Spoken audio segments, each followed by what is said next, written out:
Bismillahirrahmanirrahim. Punika Fadilah Aji Semar Penglaris saking kula Mbah Pri.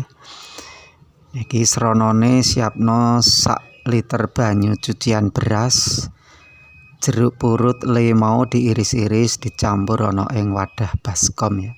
Terus diwacakno sholawat nariyah ping 11, ayat kursi pe 41. Tri banjurna maca sallallahu alaihi wasallam ping 3, terus matek ajiku Semar pangadepan dagang.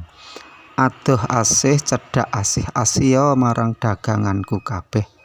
Semar dasar garenge ning Petruk celuk-celuk Srikandi kang ngedoli Janaka kang nukoni. Laris daganganku kabeh saking kersane Allah. Terus banyune mau diinepno suwengi. Isuk-isuk terus disiramno ana ing ngarepe toko utawa warung.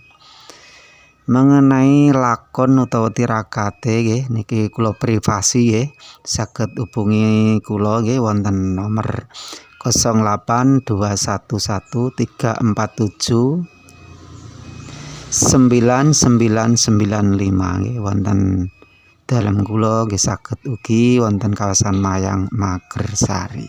Matur suwun nggih, ijazah saking kula, ijazah ritual Aji Penglaris Semar Penglaris.